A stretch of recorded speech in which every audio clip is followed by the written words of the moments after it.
ஹரே கிருஷ்ணா. இந்த அகில உலக கிருஷ்ண பக்தி இயக்கம் இஸ்கான் சேலம் சார்பில் உங்கள் எல்லாரையும் மிகவும் அன்போட இந்த கீதா ரகசியம் 18 நாள் தொடர் சொற்பொழிவு நிகழ்ச்சிக்கு மிகவும் அன்போட வரவேற்கிறோம். ஸோ நம்ம ஒவ்வொரு நாளும் ஒவ்வொரு அத்தியாயம் பார்க்க இருக்கோம் பகவத்கீதையிலிருந்து. நம்மளுக்கு 1 மணி நேரம் இருக்கு. 18 நாட்கள்ல பகவத்கீதை 18 அத்தியாயம் அப்படின்றது ஒரு பெரிய விஷயம். ஸோ நம்ம பகவத்கீதையினோட சுருக்கத்தை நடைமுறையில இந்த மிகவும் பாரம்பரியமான முக்கியமான இந்த கீதோபனிஷத அதோடைய சாராம்சத்தை நம்ம எந்த அளவுக்கு சிறந்த வகையில புரிஞ்சுக்க முடியுமோ புரிஞ்சுக்கிறதுக்கு நம்ம முயற்சி பண்ணலாம். அந்த எந்த அளவுக்கு எங்களால் உதவி செய்ய முடியுமோ அந்த அளவுக்கு உதவுறோம். கூடவே நீங்க தினசரி இந்த சொற்பொழிவுகள் நடந்த பிறகு பகவத்கீதை உண்மையுருவில் ஸ்ரீல பிரபுபாதர் இஸ்கானுடைய ஸ்தாபக ஆச்சாரியர் அவர் எழுதின அந்த புஸ்தகத்தை நீங்க தினசரி படிச்சீங்க அப்படின்னா உங்களுக்கு மிகவும் உதவியாக இருக்கும்.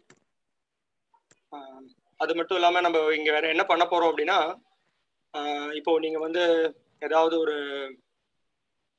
செஷன் உங்களால் அட்டன் பண்ண முடியல இல்லை ரொம்ப லேட் ஆயிடுது அப்படின்னா ஃபேஸ்புக்கில் இந்த ஒவ்வொரு செஷனுடைய ரெக்கார்டிங் அங்கே நம்ம பப்ளிஷ் பண்ணுறோம். அதனால இதுக்கு அப்புறமா இஸ்கான் சேலம் ஃபேஸ்புக்கில் அதோடைய ரெக்கார்டிங் இருக்கும், நீங்கள் அதை பார்க்கலாம். திருப்பி நினைவூட்டுறோம், இந்த நிகழ்ச்சி 3லேருந்து 4 மணி வரைக்கும் ஒரு செஷன் இருக்கு. அப்புறம் 6லேருந்து 7 மணி வரைக்கும் ஒரு செஷன். அப்புறம் 7:30லேருந்து 8:30 மணி வரைக்கும் ஒரு செஷன். நீங்கள் முடிஞ்ச வரைக்கும் எந்த செஷனில் நீங்கள் என்ரோல் பண்ணுறீங்களோ அதுலேயே நீங்கள் தொடர்ந்து அட்டன் பண்ணுற மாதிரி கேட்குறோம். ஒருவேளை இந்த செஷனில் உங்களால் வர முடியல அப்படின்னா நீங்கள் ரெக்கார்டிங் அடுத்த நாள் பார்க்கலாம். அதுக்கப்புறம் நீங்கள் எதை மிஸ் பண்ணீங்களோ அதை நீங்கள் அதுலேயும் கேட்டு நீங்கள் தெரிஞ்சுக்கலாம்.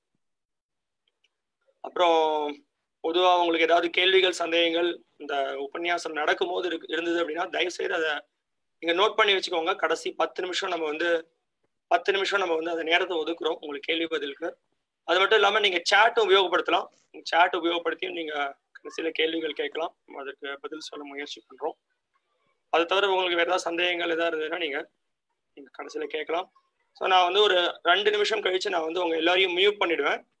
அதற்கு பிறகு நான் கடைசி 10 நிமிஷத்துக்கு உங்களை அன்மியூட் பண்ணுவேன். ஸோ அதனால நம்ம தொடர்ந்து இந்த உபன்யாசம் எந்த விதமான இடையூறும் இல்லாமல் தொடர்ந்து நடக்கிறதுக்கோசம் இந்த மாதிரி பண்ணுறோம். ஸோ நம்ம நிகழ்ச்சியை தொடங்குறதுக்கு முன்னாடி உங்களுக்கு வேறு ஏதாவது சந்தேகங்கள் கேள்விகள் ஏதாவது இருந்ததுன்னா உடனடியாக நீங்கள் கேட்கலாம். நமோ விஷ்ணுபாதாய கிருஷ்ண பிரேஷ்டாய பூதலே ஸ்ரீமதே பக்தி விகாச சுவாமிநிதி நாமினே. நமோ விஷ்ணுபாதாய கிருஷ்ண பிரேஷ்டாய பூதலே ஸ்ரீமதே பக்தி வேதாந்த சுவாமிநிதி நாமினே. நமஸ்தே சாரஸ்வதே தேவே கௌரவாணி பிரச்சாரிணி निर्विशेष शून्यवादी पाश्चात्य देशतारिणी. जय श्री कृष्ण चैतन्य प्रभु नित्यानंद श्री अद्वैत गदाधर श्रीवासादि गौर भक्त वृंद. हरे कृष्णा कृष्ण कृष्ण हरे हरे, हरे राम राम राम हरे हरे.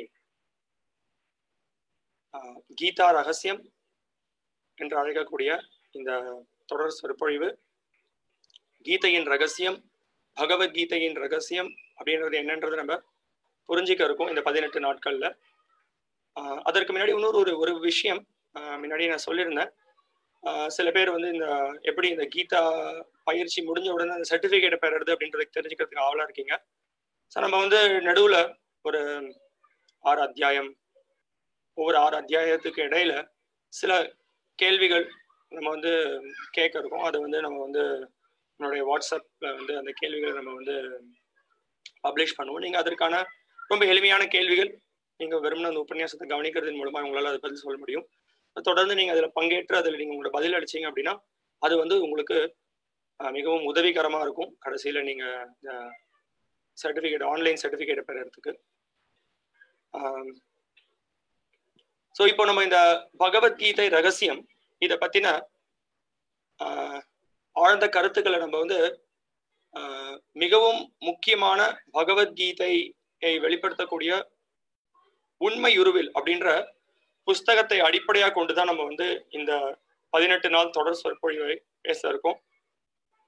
பகவத்கீதை உள்ளது உள்ளபடி கிருஷ்ணர் எப்படி அர்ஜுனருக்கு இந்த திவ்யமான ஞானத்தை கொடுத்தாரோ அதே ஞானம் 5000 வருடத்திற்கு முன்பு கிருஷ்ணர் எப்படி அர்ஜுனனுக்கு கொடுத்தாரோ அதே அறிவு இன்னைக்கும் அது மாறுபடாம குரு சிஷ்ய பரம்பரை அந்த தொடர் சங்கிலியின் மூலமாக இன்னைக்கும் அது நம்மளுக்கு கிடைக்கிறது. ஸ்ரீல பிரபுபாதர் இந்த இஸ்கானுடைய ஸ்தாபக ஆச்சாரியர் அவருடைய மிகவும் சிறந்த உரைகள் அடிப்படையாக கொண்ட புஸ்தகத்தை தான் நம்ம வந்து படிக்க போறோம். அதை கொண்டுதான் நம்ம நிறைய கருத்துக்களையும் பேச போறோம்.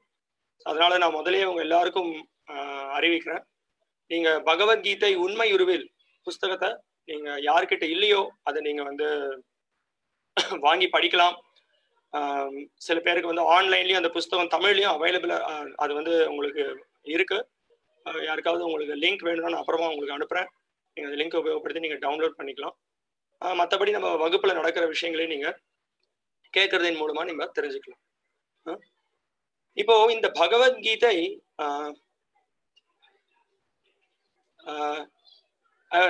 கண்டிப்பா நிறைய பேர் இதுல கொஞ்சம் ஆவலா இருப்பீங்க நான் யார் அப்படின்னு தெரிஞ்சுக்கிறதுக்கு. என்னுடைய பேர் சித்த ஹரிதாஸ். நான் வந்து இஸ்கான் சேலம்ல வந்து சேவை பண்ணிட்டு இருக்கேன். இங்க வந்து நாங்க ஒரு குருகுலமும் நடத்துறோம். குருகுலத்துல தலைமை ஆசிரியராக இருக்கேன். மேலும் இந்த மாதிரி பகவத்கீதை சொற்பொழிவுகள் இங்க தொடர்ந்து இஸ்கான் சேலம் நடக்கக்கூடிய நிகழ்ச்சிகள்ல தொடர்ந்து இந்த மாதிரியான நிகழ்ச்சிகள் நடத்திட்டு இருக்கோம். குறிப்பா இந்த கொரோனா லாக்டவுன் கடந்த 3 மாசமா நிறைய பேருக்கு என்ன பண்றதுன்னு தெரியாம இருக்காங்க. நிறைய பேர் டிவி சேனலை மாத்திட்டு இருக்காங்க. இன்டர்நெட்ல ஃபேஸ்புக், வாட்ஸ்அப், சில பேருக்கு அது மறுபடியும் பார்த்து நம்ம கலைத்து போயிட்டாங்க. மிகவும் முக்கியம், இப்போ ஒரு நல்ல வாய்ப்பு பகவத்கீதையை திறந்து பார்க்கறதுக்கு. அதை பத்தி பேசும்பொழுது பகவத்கீதை இன்னைக்கு வந்து குறிப்பா இந்தியாவில் வந்து பார்த்தீங்க அப்படின்னா ஒரு விதத்துல சொல்லணும் அப்படின்னா கொஞ்சம் வருத்தப்படக்கூடிய ஒரு விஷயமா இருக்கு. நான் வந்து ஒரு 15 வருஷத்துக்கு முன்னாடி இஸ்கான் பாத யாத்திரால வந்து நான் வந்து சேவை பண்ணிட்டு இருந்தேன். அப்போ ஒரு தடவை நான் குறிப்பா இஸ்கான் பாத யாத்திரை தமிழ்நாட்டிற்கு வந்த பொழுது நான் வந்து ஒவ்வொரு கிராமமா பாத யாத்திரையில வந்து நான் போயிட்டு இருந்தேன். அப்போ போயிட்டு இருக்கும்போது ஒரு கிராமத்துக்கு வந்தோம். நாங்க என்ன பண்ணுவோம், அந்த ஒரு ஊருக்கு வந்த பிறகு அன்னைக்கு சாயங்காலம் தேர் இருக்கும். தேர்ல வந்து ரொம்ப அழகான மாடுகள், கிருஷ்ண பலராம் விக்கிரகம், அப்புறம் சாயங்கால வேலையில அந்த ஆரத்தி பண்ணுவோம். ஆரத்தி பண்ணிட்டு நாங்க வந்து சின்ன பகவத்கீதை சொற்பொழிவு ஆற்றுவோம். ஸோ ஒரு நாள் நான் வந்து பகவத்கீதை உபன்யாசம் கொடுக்க வேண்டிய ஒரு சூழ்நிலை ஏற்பட்டது. அப்ப அங்க வந்து ஒரு 100 பேர் கூடி இருந்தாங்க. நான் சொல்றது ஒரு கிராமம், பெரிய ஒரு நகரம் இல்லை, ரொம்ப தஞ்சாவூர் பக்கத்துல ஒரு கிராமம். அங்க நான் கேட்டேன், முதல்ல ஒரு கேள்வி கேட்டேன், பகவத்கீதை யார்கிட்ட பேசியது அப்படின்னு சொல்லி கேட்டேன். யார் பேசினது, யார்கிட்ட இது பேசப்பட்டது அப்படின்னு சொல்லி கேட்டேன். அங்க வந்து பாத்தீங்க அப்படின்னா ஒரு நிசப்தம் இருந்தது. யாருமே பேசல. ஒருவேளை யாருக்கும் பேச தெரியாதுன்னு நினைச்சிட்டேன். ஆனா உண்மை என்னன்னா ரொம்ப வருத்தப்படக்கூடிய விஷயம், யாருக்கும் நிறைய பேருக்கு பதில் கொடுக்க தெரியல. இந்திய கலாச்சாரம் மிகவும் உயர்ந்த கலாச்சாரம்னு நம்ம கேள்விப்பட்டிருக்கோம். குறிப்பா தமிழ்நாட்டுல இருக்கக்கூடிய கலாச்சாரம் மிகவும் உயர்ந்தது. ஆழ்வார்கள் பிறந்திருக்கக்கூடிய ஒரு இடம். உன்னதமான ஆச்சாரியர்களான ஸ்ரீபாத ராமானுஜாச்சாரியர், சங்கராச்சாரியர், மத்வாச்சாரியர், தென்னிந்தியால உயர்ந்த ஆச்சாரியர்கள் பிறந்த ஒரு இடம். குறிப்பா தமிழ்நாட்டுல மட்டுமே பல திவ்ய தேசங்கள் இருக்கு, பல அற்புதமான கோயில்கள் இருக்கு. அப்படி இருந்தும் நிறைய பேருக்கு இன்னைக்கு பகவத்கீதைன்ற அந்த புஸ்தகத்தினுடைய மகத்துவம் என்னன்றது தெரியல. இன்னும் சொல்லணும்னா பகவத்கீதை எங்க பேசப்பட்டிருக்குன்றதும் தெரியல. அப்புறம் நான் யோசிச்சு பார்த்தேன், அதற்கான காரணம் என்ன, ஏன் இந்த மாதிரி பகவத்கீதை சரி பகவத்கீதையில இருக்கக்கூடிய விஷயம் தான் என்னன்னு தெரியல, ஆனா பகவத்கீதை யாருக்கு பேசுனதும் தெரியல. அதுக்கு காரணம் என்னன்னு பார்த்தோம் அப்படின்னா, நான் பார்த்தேன் அந்த கிராமத்துல தமிழ்நாட்டு அரசாங்கத்தினுடைய கருணையின் காரணத்தினால நிறைய குடிசை வீட்டுல கூட ஒரு டிவி இருந்தது. அவங்க வீட்டுல அரிசி பருப்பு இருக்கோ இல்லையோ, வீட்டுல ஒரு டிவி இருந்தது. அப்ப நான் புரிஞ்சுட்டேன், இதுதான் காரணம். இன்னைக்கு TV, internet, WhatsApp, smart phone, பல நவீன கருவிகள், நவீன கலாச்சாரம், வெளிநாட்டை பின்பற்றக்கூடிய ஒரு வாழ்க்கை, இதெல்லாம் வந்து என்ன பண்ணிடுது அப்படின்னா நம்மளுடைய உண்மையான கலாச்சாரம் என்ன, வாழ்க்கையினுடைய உண்மையான கேள்விகள் என்ன, வாழ்க்கையினுடைய உண்மையான கேள்விகளுக்கான பதில் என்ன அப்படின்றத இன்னைக்கு யாரும் அதை தெரிஞ்சுக்கிறதுல விருப்பம் இல்லை. எல்லாரும் எப்படி அதிகமான பணம் சம்பாதிக்கிறது, எப்படி நம்ம வந்து ஒரு பேர் பதவி புகழ் நல்ல வசதியா வாழ்க்கையை நடத்துறது, அதுலயே ஆர்வம் கொண்டவர்களாக இருக்காங்க. இருந்தாலும் தமிழ்நாட்டிலும் சரி இந்தியாவிலும் இருந்த இந்த பலமான கலாச்சாரத்தினாலையும் இந்த பகவத்கீதை ஒரு பிரசித்தி பெற்ற நூல் அப்படின்ற காரணத்தினால இன்னைக்கும் இப்பேற்பட்ட நவீன தாக்கங்கள் இருந்தாலும் சில புண்ணிய ஆத்மாக்கள் பகவத்கீதையை தெரிஞ்சுக்கிறதுக்கோசம் ஆவலோட இருக்காங்க. அதற்கு அதனால நம்ம பார்க்கலாம். இந்த நிகழ்ச்சிக்கும் நிறைய பேர் அவளோட பங்கேற்றுக்கொள் நீங்க எல்லாரும் இதுல நிறைய பேர் இதுல பங்கேற்றிருக்கீங்க, அது மிக்க நன்றி. ஸோ அதனால நம்ம வந்து மிகவும் முக்கியமானது இந்த வேத கலாச்சாரம், குறிப்பா இந்த பகவத்கீதையினுடைய சாரம் என்னன்றது அவசியம் மனுஷனா பிறந்து இது தெரிஞ்சுக்க வேண்டியது மிகவும் முக்கியம். நம்ம பார்க்கலாம். நம்ம வந்து நம்ம இன்னைக்கு வந்து பாத்தீங்க அப்படின்னா இந்த பகவத்கீதை பல மொழிகள்ல மொழிபெயர்க்கப்பட்டிருக்கு. நீங்க நம்ப மாட்டீங்க, சைனால நிறைய பேர் பகவத்கீதை படிச்சுட்டு இருக்காங்க. ஜப்பான் மொழியில பகவத்கீதை இருக்கு. இன்னும் சொல்லணும் அப்படின்னா உருதுல பகவத்கீதை இருக்கு.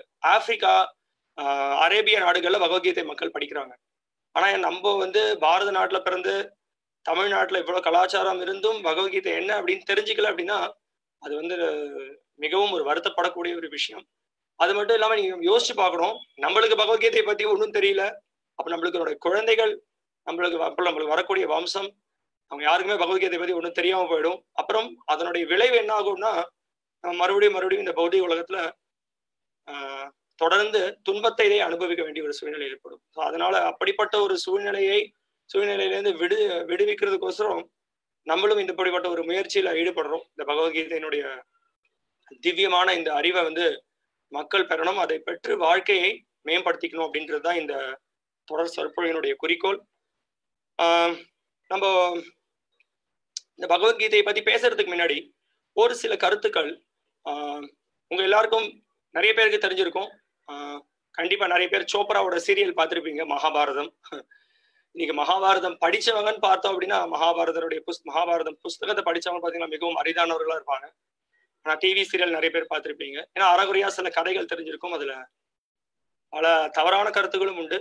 அதை பத்தி நம்ம பேசுறதுக்கு இல்லை இப்போ நம்மளுக்கு இருக்கக்கூடிய குறுகிய நேரத்தின் காரணத்தினால. ஸோ மகாபாரதத்துல என்ன நடந்தது, ரொம்ப சுருக்கமாக என்ன சம்பவம் அப்படின்றத புரிஞ்சுக்க முயற்சி பண்ணலாம். கௌரவர்கள் இருந்தாங்க, பஞ்ச பாண்டவர்கள் இருந்தாங்க. கௌரவர்களுடைய தந்தையானவர் திருதராஷ்டிரர், பஞ்ச பாண்டவர்களுடைய தந்தை பாண்டு. ஸோ திருதராஷ்டிரன் குருடனாக இருந்தான், பாண்டு நல்ல இளம் வயது சகோதரனா இருந்தாலும் கூட திருதராஷ்டிரர் குருடனாக இருந்ததின் காரணத்தினால பாண்டுக்கு வந்து அரியாசனத்தில் அமரக்கூடிய வாய்ப்பு கிடைச்சது. கொஞ்ச நாள் ஆட்சி புரிஞ்சார் பாண்டு. ஆனா ஆயுட்காலம் அதிகமாக இல்லாத காரணத்தினால் அவர் மரணத்தை சந்திக்க வேண்டிய சூழ்நிலை ஏற்பட்டது. அவர் மரணத்தை சந்தித்த பிறகு திருதராஷ்டிரன் திருப்பியும் ஆட்சி புரிய வேண்டிய ஒரு சூழ்நிலை ஏற்பட்டது. குருடனாக இருந்தாலும் அவர் அரியாசனத்தில் அமர்ந்திருந்தார். இருந்தாலும் துரியோதனன், திருதராஷ்டிரனுடைய மகனான துரியோதனனுக்கு பஞ்ச பாண்டவர்கள் மேல எப்பயுமே ஒரு துவேஷம், குரோதம், பொறாமை, போட்டி சிறு வயதிலிருந்தே இருந்தது. திருதராஷ்டிரனுக்கு மிகப்பெரிய அளவுல பற்று தன்னுடைய மகனான துரியோதனன் மேல. அதனால அந்த பற்றின் காரணத்தினால மோகிச்சு போய் வெளிப்புறத்துல கண்களால பார்க்க முடியாதனா திருதராஷ்டிரன் இருந்தாலும் கூட அகக்கண்களையும் கொண்டு அவனால எதையும் பார்க்க முடியல. அதனால துரியோதனனுடைய திட்டம் என்ன அப்படின்னா பாண்டவர்களை எப்படி வதம் செய்யறது, அவங்களை எப்படி கொலை பண்றது, அவங்களுடைய வாழ்க்கையை எப்படி சின்ன பின்னம் ஆக்குறதுன்றதே துரியோதன ஒரு சூழ்ச்சியா இருந்தது. அதற்கு திருதராஷ்டிரன் உதவினார். பல தடவை கொல்ல முயற்சி பண்ணாங்க. விதுரர், அவருடைய சித்தப்பாவான விதுரருடைய உதவியின் மூலமாகவும் கிருஷ்ணனுடைய உதவியின் மூலமாகவும் பாண்டவர்கள் பல இக்கட்டான சூழ்நிலைகள்ல இருந்து காப்பாற்றப்பட்டாங்க. இது மாதிரி பல சூழ்நிலைகள் ஏற்பட்டது. அதற்கப்புறம் ஒரு தருவாயில சூதாட்டத்திற்கு அழைப்பு இதற்கு கொடுக்கப்பட்டது. சகுனி, கர்ணன், துரியோதனனுடைய திட்டத்தின் காரணத்தினால அந்த சூதாட்டத்துல பாண்டவர்கள் தங்களுடைய அரசாங்கம், தங்களுடைய சொத்து எல்லாத்தையுமே இழந்தாங்க. அது மட்டும் இல்லாம மிகவும் கற்புக்கரசியான திரௌபதி மானபங்கப்பட்டாங்க. வஸ்திராபரணம் நடந்தது. அங்க சபையில மிகப்பெரிய அவமானம், ரொம்ப அசிங்கமான ஒரு சூழ்நிலை ஏற்பட்டது. யாராலையும் அந்த இடத்துல தர்மத்தை நிலைநாட்ட முடியல. ஸோ அதற்கு பிறகு என்ன ஆச்சு, எந்த விதமான நியாயத்துக்கும் உட்படாம 13 வருஷம் வனவாசம் அனுப்பப்பட்டாங்க பாண்டவர்கள்.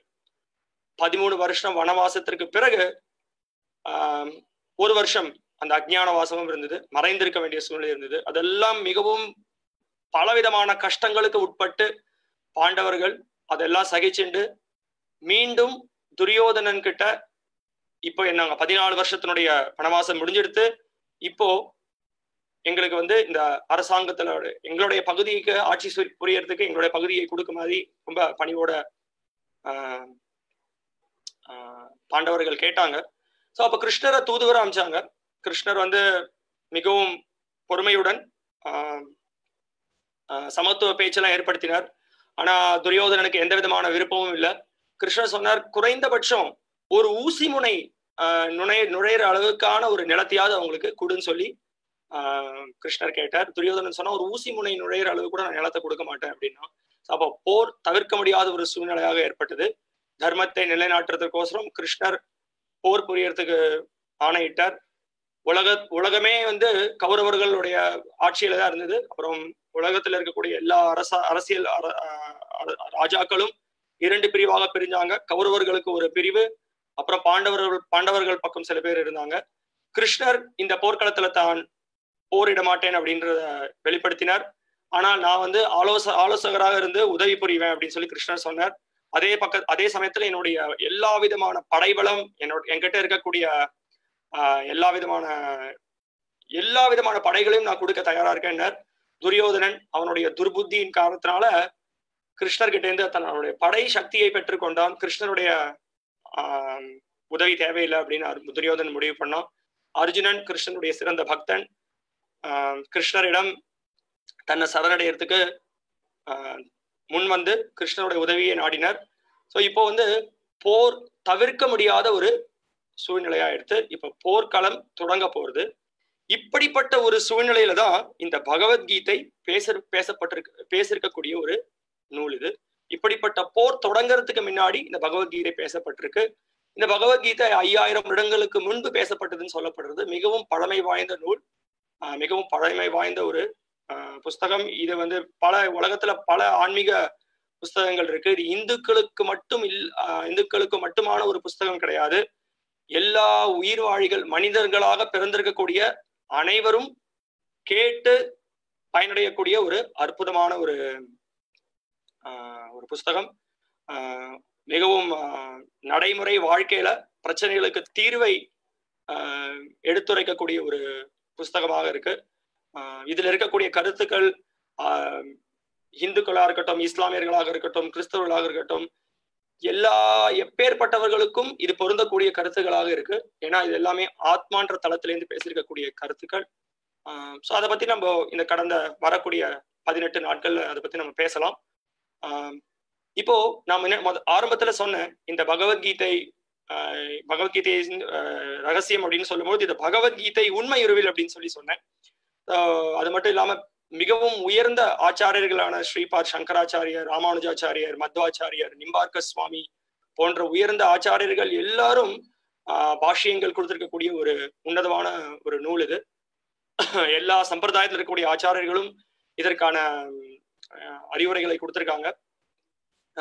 ஒரு சிறந்த காரணம் என்ன அப்படின்னா, எவ்வளவோ சாஸ்திரங்கள் இருக்கு, எவ்வளவோ ஆன்மீக போதனைகளை கொடுக்கக்கூடிய விஷயங்கள் இருக்கு. ஆனா நேரடியாக பகவானே பேசியிருக்கக்கூடிய ஒரு நூல் இது.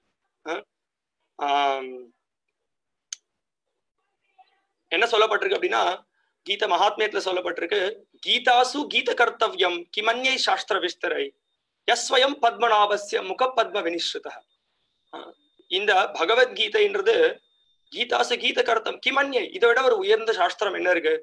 ஏன்னா இது வந்து யஸ்வயம் பத்மநாபஸ்ய, பகவான் கிருஷ்ணர் புருஷோத்தமரான முழுமுதற் கடவுள் அவருடைய திருமுகத்திலிருந்தே பேசியிருக்கக்கூடிய ஒரு அற்புதமான ஒரு புஸ்தகம். அதனால இது நம்ம ஏற்றுக்கக்கூடிய ஒரு விஷயம். சங்கரர் மேலும் சொல்றார், மலினே மோச்சனம் பும்சாம் ஜலஸ்நானம் தினே தினே சக்ருத் கீதாமிருத ஸ்நானம் சம்சார மலநாசனம். நம்ம தினசரி உடலை தூய்மைப்படுத்திக்கிறதுக்கு என்ன பண்றோம் அப்படின்னா, நம்ம எல்லாரும் குளிக்கிறோம், சோப் போட்டு தேய்ச்சிக்கிறோம்.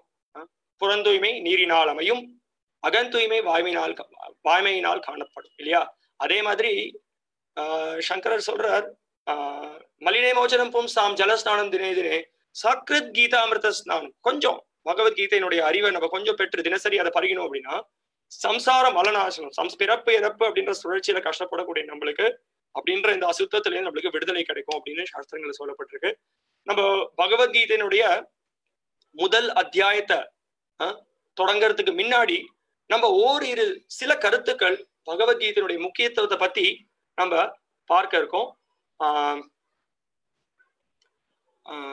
நம்ம வந்து எப்படி வந்து இதனுடைய முக்கியத்துவம் என்ன, ஏன் நம்ம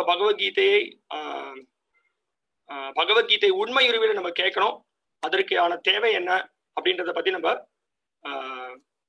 இப்ப நான் வந்து உங்ககிட்ட ஒரு ஸ்லைட் ஷோ வந்து நான் உங்களுக்கு காமிக்க போறேன். ஸோ தயவு செய்து நீங்க வந்து அதை பின்பற்ற மாதிரி கேட்கிறேன்.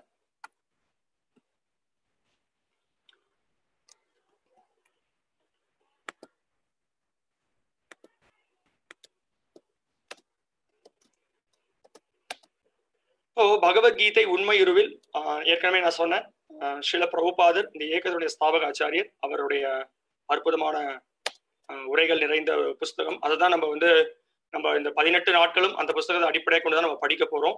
இது முழு பரம்பரையின் பொருள் விளக்கங்களோடு கூடிய ஞானத்தின் மாபெரும் நூல் இது.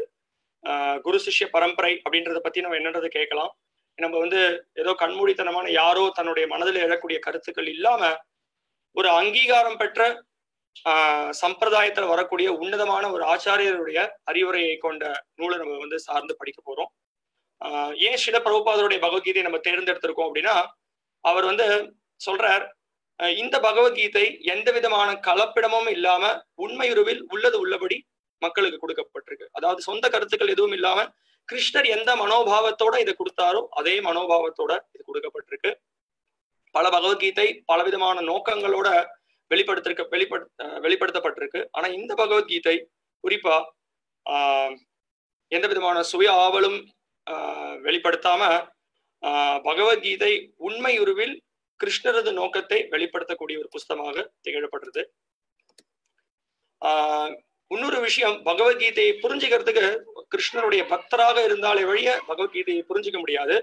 அது ஏன் அந்த மாதிரி அப்படின்றதையும் நம்ம கேட்டு புரிஞ்சுக்கிறதுக்கு முயற்சி பண்ணலாம். ஏன் கிருஷ்ணனுடைய பக்தனாக இருந்தாதான் பகவத்கீதையை புரிஞ்சிக்க முடியும் அப்படின்றது. அந்த குரு சிஷ்ய பரம்பரையில அர்ஜுனனுக்கு எப்படி இந்த அறிவை கிருஷ்ணன் கொடுத்தார்? ஏன்னா கிருஷ்ணர் பரமபுருஷர் அப்படின்றத அர்ஜுனன் ஏத்துண்டான். கிருஷ்ணர் கிட்ட முன் அவருடைய அறிவுரைகளை கேட்டு தன் வாழ்க்கையை மாற்றிக்கொள்வதற்கு அர்ஜுனன் தயாராக இருந்தான். அதனால வாழ்க்கையினுடைய நோக்கத்தை அடைவதற்கு மனித சமுதாயத்திற்கு இந்த புஸ்தகம் சிறந்த ஒரு நூலாக திகழப்படும். இன்னைக்கு எல்லாரும் இங்க பிரபுபாதர் சொல்றார், ஜட இயற்கையின் கடும் நியதிகளால் ஒவ்வொருவரும் இறுக பிணைக்கப்பட்டுள்ளனர். உயிர்வாழி இறைவனின் ஆனந்த அம்சம் என்பதால் அவருக்கு உடனடியாக தொண்டு புரிவதே அவனது இயற்கையான செயலாகும். ஒவ்வொரு ஜீவனுடைய உண்மையான நிலை என்ன அப்படின்னா, நம்ம எல்லோரும் கடவுளுடைய ஒரு அம்சம், அவருக்கு சேவை புரியணும். அதுதான் பகவத்கீதையில சொல்லியிருக்கக்கூடிய ஒரு கருத்து. பகவத்கீதையை படிக்கிறதின் மூலமாக நம்ம புரிஞ்சிக்க வேண்டிய ஒரு முக்கியமான கருத்து என்ன அப்படின்றதையும் ஆரம்பத்தில் நம்ம சொல்றோம். கிருஷ்ணர் பரமபுருஷர், நம்ம எல்லாரும் அவருடைய சேவகர்கள். கிருஷ்ணரை திருப்திப்படுத்துவதே வாழ்க்கையினுடைய குறிக்கோள் அப்படின்றது பகவத்கீதையில விளக்கப்பட்டிருக்கக்கூடிய ஒரு கருத்து. இது ஆரம்பத்திலேயே ஏற்றளவையாவது நம்ம இதை தெரிஞ்சுக்கணும். இப்ப நம்ம எல்லாருக்கும் ஒரு கேள்வி ஏற்படும், சரி பகவத்கீதையை புரிஞ்சுக்கணும் அப்படின்னா அதற்கு ஏதாவது தகுதிகள் தேவையா? இப்ப நம்ம ஒரு வேலைக்கு விண்ணப்பம் தெரிவிக்கிறோம்.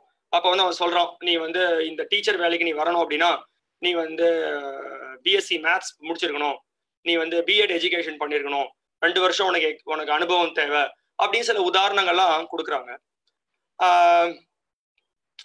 இங்க பிரபுபாதர் ரொம்ப அழகான சில கருத்துக்களை சொல்றார்.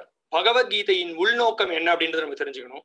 பகவத்கீதையின் குறிக்கோள் என்ன, பகவத்கீதையில கூறப்பட்டிருக்கக்கூடிய 5 அடிப்படை உண்மைகள் என்ன, பகவத்கீதையை எப்படி புரிஞ்சுக்கணும், பகவத்கீதையை புரிஞ்சுக்கிறதுனால நம்ம அடையக்கூடிய பலன் என்ன, பகவத்கீதையினுடைய அறிவை நம்ம நடைமுறை வாழ்க்கையில எப்படி செயல்படுத்துறது, அதை செயல்படுத்துறதன் மூலமாக நம்ம அடையக்கூடிய பயன் என்ன அப்படின்றது முக்கியமான கருத்து.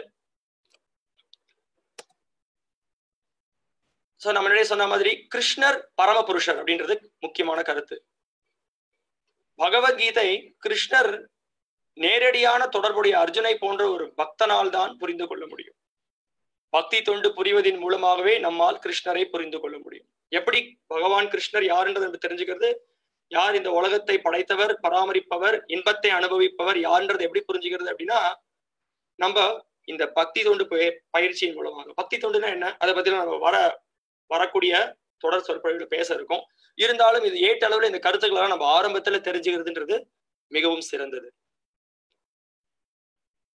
அதே சமயத்துல எந்த மாதிரியான ஒரு மனப்பான்மையோட பகவத்கீதையை நம்ம அணுகணும், பகவத்கீதையை அணுகிறதுக்கு பக்தி மனப்பான்மை மிகவும் அவசியம் அப்படின்னு கீதையினுடைய ஆரம்பத்துல ஸ்ரீல பிரபுபாதர் முன்வைக்கிறார். அதனால இது மிகவும் முக்கியமான கருத்து. பகவத்கீதையை புரிந்து கொள்ள முயல்பவர் குறைந்தபட்சம், இது மிகவும் முக்கியமான கருத்து, நல்லா காது கொடுத்து கேளுங்க. பகவத்கீதையை புரிந்து கொள்ள முயல்பவர் குறைந்தபட்சம் ஏட்டளவிலாவது ஸ்ரீ கிருஷ்ணரை புருஷோத்தமரான முழுமுதற் கடவுளாக ஏற்றுக்கொள்ள வேண்டும். அந்த அடக்கமான மனோநிலையினால் பகவத்கீதையை நம்மால் புரிந்து கொள்ள இயலும். இதுவே பகவத்கீதையின் கூற்றும் அர்ஜுனனின் கூற்றும் ஆகும். பகவத்கீதை ஓர் ஆழ்ந்த புதிர் என்பதால் அடக்கமான நிலையில் பயின்றாலன்றி இதனை புரிந்து கொள்வது மிக கடினம். சோ மிகவும் முக்கியமானது இது. நான் இப்போ நீங்க இவ்வளவு நிறைய பேர் வந்து இந்த வகுப்புல வந்து பங்கேற்றுக் கொண்டிருக்கீங்க. நம்மளுக்கு பகவத்கீதையை பத்தி ஒன்றும் தெரியாம இருக்கலாம், இல்ல பத்தி ஏதாவது தெரிஞ்சிருக்கலாம். ஆனா நம்மளுடைய மனப்பான்மை எப்படி இருக்கணும் அப்படின்னா, கிருஷ்ணர் என்ன சொல்றாரோ அது பரிபூர்ணமான உண்மை, நம்மளுக்கு புரிஞ்சாம இருக்கலாம், ஏற்றளவுலையாவது அது முதல்ல ஏத்துக்கணும். அந்த ஏற்றளவுல ஏத்துண்டு நம்ம ஒவ்வொரு படியா நம்ம வந்து கேட்க ஆரம்பிச்சோம் அப்படின்னா அது சரியான பாதையில நம்மள கொண்டு போகும். அதுதான் பிரபுபாத ஆரம்பத்துல சொல்றாரு. இதுதான் பகவத்கீதையுடைய உள்நோக்கம். பகவத்கீதையினுடைய குறிக்கோள் என்ன, பகவத்கீதையை படிக்கிறதின் மூலம் நம்ம என்ன தெரிஞ்சுக்கணும். நம்ம இந்த பௌதிக உலகத்துல எல்லாரும் கஷ்டப்பட்டு இருக்கோம், துயரத்தினாலையும் ஏக்கத்தினாலையும். இன்னைக்கு இவ்வளவோ கஷ்டங்கள் பிரச்சனைகளுக்கு என்ன பண்றாங்க மக்கள், வாட்ஸ்அப், போன், சினிமா, டிவி, குடி, போதை, நைட் கிளப் என்னெல்லாமோ பழக்கத்துக்கு அடிமையாகிறாங்க. ஆனா கஷ்டப்படும் பொழுது மிகவும் அரிதானவர்களே கேள்வி கேட்கறாங்க, நான் ஏன் இப்படிப்பட்ட ஒரு சூழ்நிலைக்கு உள்ளான, எனக்கு ஏன் வந்து பிரச்சனைகள் ஏற்படுறது, எனக்கு ஏன் வயசாருது, எனக்கு ஏன் இந்த மாதிரி நான் கட்டாயத்தினால எனக்கு சில பிரச்சனைகள் ஏற்படுறது, நான் நல்லா தானே வாழ்க்கையை நடத்திட்டு இருக்கேன். இது மாதிரியான கேள்விகளை கேட்கக்கூடியவர்கள் மிகவும் அரிதானவர்களாகவே இருக்காங்க. சோ அதனால நம்ம வாழ்க்கையினுடைய உண்மையான நோக்கம், நம்ம வாழ்க்கையில இருக்கக்கூடிய பிரச்சனைகளுக்கு தீர்வு கொடுக்கறதுக்கோசரமே பகவானே என்ன பண்றார், அவர் இறங்கி வர்றார். பகவான் கிருஷ்ணரே இறங்கி வந்து இந்த கீதோபனிஷத்தை கொடுக்கிறார். அதனால பகவத்கீதையுடைய நோக்கம் என்ன அப்படின்னா, குறிக்கோள் என்னன்னா, ஜீவன்களை இருள் சூழ்ந்த இந்த பௌதிக இருப்பிலிருந்து விடுவிப்பதற்காகவே இந்த பகவத்கீதை உள்ளது அப்படின்றத நம்ம புரிஞ்சுக்கணும். அதனால நம்ம எல்லாருக்கும் இந்த பகவத்கீதை வந்து ஏதோ ஒரு புராண கதையோ இல்ல ஏதோ ஒரு நடைமுறைக்கு இல்லாத ஒரு புத்தகம் கிடையாது. மிகவும் உதவக்கூடிய அறிவை கொண்டிருக்கக்கூடிய ஒரு நூல் இது. சரி, இப்ப பகவத்கீதையில என்னங்க பேசப்பட்டிருக்கு, இது என்ன விஷயம் இருக்கு அப்படின்ற ஒரு கேள்வி. சில பேர் பகவத்கீதை படிச்சிருக்கவே மாட்டாங்க, படிக்கிறதுக்கு ஐயோ இதெல்லாம் ரொம்ப கஷ்டங்க, வயசான பிறகு பாத்துக்கலாங்க, இப்போ வந்து இதெல்லாம் வந்து ஆகாத காரியம். ஆனா மிகவும் முக்கியமான அறிவு, நம்ம தெரிஞ்சுக்க வேண்டிய முக்கியமான கருத்துக்கள் இது கொடுக்கப்பட்டிருக்கு. உயர் ஆட்சியாளர் ஈஸ்வரன்றது யார், யார் அனைத்தையும் கட்டுப்படுத்தக்கூடியவர். ஜீவன்றது யார், நம்ம யார், நம்மளுக்கும் அந்த ஈஸ்வரனுக்கும் உள்ள தொடர்பு என்ன, பிரகிருதி, இந்த ஜட இயற்கை, இந்த பௌதிக உலகம் ஏன் தோன்றி இருக்கு, இந்த பௌதிக உலகத்துடைய தோற்றத்திற்கான காரணம் என்ன, இங்க ஏன் பலவிதமான வேறுபாடுகள் இருக்கு. சில பேர் வெள்ளையா பிறக்கிறாங்க, சில பேர் கருப்பா பிறக்கிறாங்க, சில பேர் பிரவுனா பிறக்கிறாங்க, சில பேர் பணக்காரங்களா இருக்காங்க, சில பேர் ஏழ்மையில இருக்காங்க. இந்த மாதிரியான வேற்றுமைகள் ஏன் இருக்கு, ஏன் இந்த ஜட இயற்கை எப்படி செயல்படுறது, அப்புறம் ஏன் எல்லாரும் ஒரு காலத்துக்கு உட்பட்டு இருக்காங்க, இந்த உலகம் சிருஷ்டிக்கப்படுறது, அப்புறம் அழிவு ஏற்படுறது, கொஞ்ச நேரத்துக்கு பராமரிக்கப்படுறது, அப்புறம் சில நேரத்துல நம்ம நல்ல உற்சாகமா இருக்கும், சில நேரத்துல சோர்வடைஞ்சிருக்கும், சில நேரம் சுறுசுறுப்பா இருக்கும். இந்த காலத்தினால முற்குணங்கள் எப்படி செயல்படுறது, கர்மம், நம்ம இது மிகவும் முக்கியமான ஒரு விஷயம். நம்ம வாழ்க்கையில எப்படிப்பட்ட செயலை பண்ணணும், எந்த செயலை பண்ணா எப்படிப்பட்ட ஒரு விளை, இந்த ஒவ்வொரு செயலுக்கும் ஒரு விதமான விளைவுகள் இருக்கு.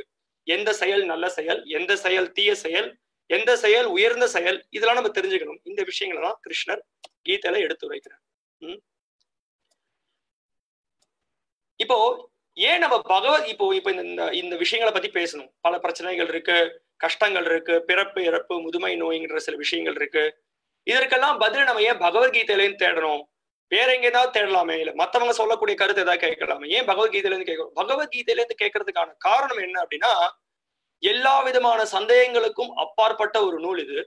ஏன்னா உண்மையான வாழ்க்கைக்கு தேவையான சாராம்சமான விஷயம் இந்த வேத ஞானத்துல அடங்கியிருக்கு.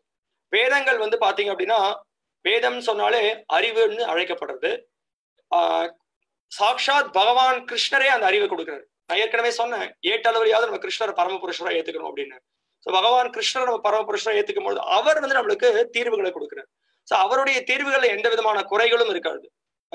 ஸோ பகவத்கீதையை எப்படி நம்ம ஏத்துக்கணும் அப்படின்றது மிகவும் முக்கியமானது. பகவத்கீதையின் ஒரு பகுதியை ஏற்றுக்கொண்டு மற்றொரு பகுதியை மறுப்பதற்கு அனுமதிக்கப்படுவதில்லை, அது தவறு. அதில் உள்ள எதையும் நீக்காமல் தேவையற்ற கருத்துரைகள் எதுமின்றி நமது எண்ணப்படி அர்த்தங்கள் கூறாமல் ஏற்றுக்கொள்ளப்பட வேண்டும். அதனால பகவத்கீதையை கிருஷ்ணர் எப்படி சொல்றாரு, உள்ளது உள்ளபடி எல்லாத்துக்கும் செவி சாய்க்கணும். ஒரு கருத்தை எடுத்து இன்னொரு கருத்தை விடுறது, எல்லாத்தையும் தெளிவாக செவி சாய்க்கணும். அது மட்டும் இல்ல, 4 விதமான குறைபாடுகளுக்கு அப்பாற்பட்ட ஒரு நூல் இது. 4 விதமான குறைபாடுகள் என்ன? நம்ம எல்லாரும் இந்த உலகத்துல தவறு செய்யக்கூடியவர்கள். புலன்களுக்கு குறைபாடுகள் இருக்கு. நம்மளால எல்லாத்தையும் பக்குவமாக இப்ப இந்த ரூமே இருட்டாயிடுச்சு அப்படின்னா எதையும் நம்மளால பார்க்க முடியாது.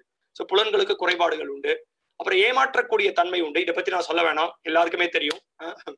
அப்புறம் நம்ம எல்லாரும் மாயைக்கு உட்பட்டிருக்கோம். மாயைக்கு உட்பட்டிருக்கணும் அப்படின்னா, இப்போ நம்ம திடீர்னு பார்த்தோம் அப்படின்னா ரெண்டு விஷயங்கள் பொருட்கள் தெரியற மாதிரி இருக்கணும். அங்க ஒரு பொருட்கள் தான் இருக்கும். இந்த உலகத்தினுடைய இயற்கை.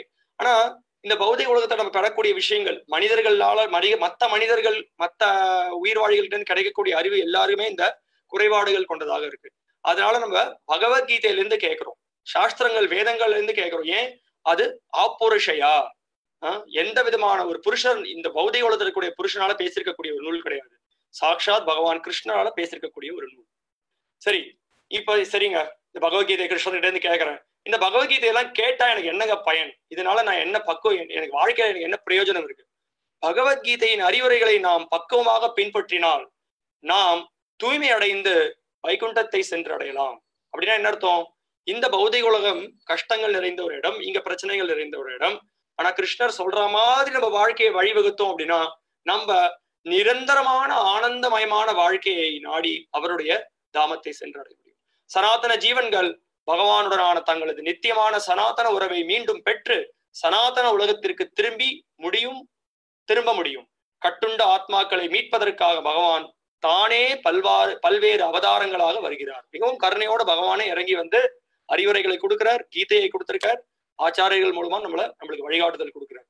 அந்த தாமத்திற்கு ஏற்றம் பெற்றவன் மீண்டும் இந்த பௌதிக உலகத்தில் பிறக்க மாட்டான். ஸோ அதனாலதான் கிருஷ்ணருடைய அறிவுரைகளை கேட்டு அவருடைய தாமத்திற்கு நம்ம போயிட்டோம்னா திருப்பியும் இந்த பௌதிக உலகத்தில் நம்மளுக்கு பிறப்பு கிடையாது. இது கிருஷ்ணன் நம்மளுக்கு கொடுத்திருக்கக்கூடிய உன்னதமான வரப்பிரசாதம். ஸோ எப்படி இந்த பகவத்கீதையை நடைமுறையில நம்ம கொண்டு வருது? ஸோ அப்போ பகவத்கீதையை நம்ம படிக்கிறதன் மூலமா கிருஷ்ணனுடைய நினைவுல நம்ம இருப்போம். கிருஷ்ணனுடைய நினைவுல இருந்தோம் அப்படின்னா திருப்பி நம்மளுக்கு பிறப்பு இறப்புன்ற சுழற்சி கிடையாது. ஸோ கிருஷ்ணர் சொல்றார், எப்பயுமே நீ என்னோட நாமம், என்னுடைய குணம், என்னுடைய ரூபத்தை நீ நினைவுல கொண்டிருக்கணும். ஸோ அப்ப எப்படி அவர் நினைவுல கொண்டிருக்கிறது? தினசரி நம்ம அந்த பகவத்கீதையை படிக்கணும், அதை பத்தி கேட்கணும், அதை பத்தி புரிஞ்சுக்கணும். அதன் மூலமாக நம்ம கிருஷ்ணரை நினைவில் கொள்ள முடியும். அப்ப கிருஷ்ணர் பகவத்கீதையில சொல்றார், என்னுடைய பக்தனாக என்னுடைய சேவையில் ஈடுபடு, எனக்கு நீ பூஜை பண்ணி என்னை அடைவ அப்படின்னு சொல்றாரு. ஸோ அதனால பகவத்கீதையை படிக்கிறதுக்கு நான் எல்லாத்தையும் விட்டுட்டு கோயில சன்னியாசி ஆயிடணுமா? அவசியம் இல்லை. அர்ஜுனனும் அப்படிப்பட்ட ஒரு சூழ்நிலையில தான் இருந்தோம். நம்ம எந்த இடத்துல இருந்தாலும் அந்த இடத்துல இருந்து கிருஷ்ணருடைய சேவையில் ஈடுபடுவதுன்றது மிகவும் முக்கியம். நாம் வேலையை செய்து கொண்டும் கிருஷ்ணரை நினைக்க வேண்டும். அதுதான் கிருஷ்ணர் அர்ஜுனனுக்கு அறிவுரை கொடுக்கிறார். ஸோ அதனால நம்ம எந்த சூழ்நிலையில இருந்து பகவத்கீதை படிக்கலாம், புரிஞ்சுக்கலாம், அதோட தொடர்புல இருக்கலாம். ஸோ அதனால இப்ப யாராவது காரணம் சொன்னாங்க அப்படின்னா, இல்லைங்க, கிருஷ்ணருக்கு அர்ஜுனனுக்கு கிருஷ்ணர் நேரடியாக சொன்னாரு, எனக்கு அது மாதிரி யாரும் இல்ல பகவத்கீதை கிருஷ்ணர் பேசியிருக்கார். குரு சிஷ்ய பரம்பரை தொடர் சங்கலியின் மூலமாக அந்த அறிவு நம்மளுக்கு பெறப்படுது. ஸோ அதனால நம்மளுடைய மனதையும் புத்தியும் தினசரி கிருஷ்ணனுடைய சிந்தனையில செலுத்தினோம் அப்படின்னா அவருடைய சேவையில நம்ம மிகவும் எளிமையாக புலன்களை ஈடுபடுத்தி நம்ம அவருடைய தாமத்தை அடையலாம். இன்னும் சாஸ்திரங்கள பல விஷயங்கள் சொல்லப்பட்டிருக்கு. கீத மகாத்மியத்துல சங்கரர் ரொம்ப அற்புதமாக பகவத்கீதையினுடைய உன்னதமான அறிவுரைகளை பற்றி பேசுறார். கிருஷ்ணர் சொல்றார், எல்லா உபனிஷத்துகளின் சாரமான கீதோபனிஷத் என்று அழைக்கப்படும் பகவத்கீதை பசுவை போன்றது. இடையற்குல சிறுவனாக புகழ்பெற்று விளங்கும் பகவான் கிருஷ்ணரால் கறக்கப்படுகின்றது. அர்ஜுனன் கன்று போன்றவன், அறிவு சான்றவரும் தூய பக்தர்களும் பகவத்கீதை எனும் அமிர்தப்பாலை குடிக்க வேண்டியவர்கள். சோ நம்ம எல்லாரும் என்ன பண்ணணும் அப்படின்னா, நம்மளுக்கு சிறந்த வாய்ப்பு கிருஷ்ணர் கொடுக்கக்கூடிய இந்த திவ்யமான பகவத்கீதை அப்படின்னா பகவான் பாடக்கூடிய பாடல். அந்த பாடலை கேட்கறதன் மூலமாக நம்ம எல்லா விதமான பிரச்சனைகளிலிருந்தும் விடுதலை அடையலாம். மேலும் சங்கரர் சொல்றார், ஏகம் சாஸ்திரம் தேவகி புத்திர கீதம் ஏகோ தேவோ தேவகி புத்திர ஏவ ஏகோ மந்திரஸ்தஸ்ய நாமானியானி கர்மாபி ஏகம் தஸ்ய தேவஸ்ய சேவா. சொல்றார், இந்த உலகம் முழுமைக்கும் ஒரு பொது நூல் இருக்கட்டும் பகவத்கீதை, உலகம் முழுமைக்கும் ஒரே கடவுள் இருக்கட்டும் ஸ்ரீ கிருஷ்ணர், மேலும் ஒரே மந்திரம் ஒரே பிரார்த்தனை அவரது திருநாமத்தை உச்சரித்தல். ஹரே கிருஷ்ண கிருஷ்ண கிருஷ்ண ஹரே ஹரே, ஹரே ராம ராம ராம ஹரே ஹரே. மேலும் ஒரே ஒரு செயல் இருக்கட்டும், பரமபுருஷ பகவானுக்கு தொண்டாற்றுதல். சரி, எப்படி இதுவே உயர்ந்தது அப்படின்றத நம்ம வரக்கூடிய இந்த 17 நாட்கள்ல வரக்கூடிய மற்ற 17 நாட்கள்ல எப்படி இந்த ஒரு கருத்துக்கு நம்ம உயர்வு பெறுறது, ஏற்றம் பெறுறது அப்படின்றத நம்ம பார்க்க போறோம். அதனால இப்போ நம்ம பகவத்கீதையினுடைய முதல் அத்தியாயத்தை தொடங்க இருக்கோம். இப்ப நான் ஒரு சில ஸ்லோகங்களை உங்களுக்கு காமிக்க போறேன். அதை நீங்க உங்களுடைய கம்ப்யூட்டர்ல நீங்க பார்க்கலாம். உங்க எல்லாருக்கும் இப்ப நான் முதல் ஸ்லோகத்துக்கு போறேன். மிகவும் பிரபலமான ஸ்லோகம், கிருஷ்ணர் திருதராஷ்டிரர் பேசக்கூடிய முதல் ஸ்லோகம். திருதராஷ்டிர உவாச்ச தர்மக்ஷேத்ரே குருக்ஷேத்ரே சமவேதாயுத்சவ மாமகாஃப் பாண்டவஷ்சைவ கிமகுர்வத சஞ்சய.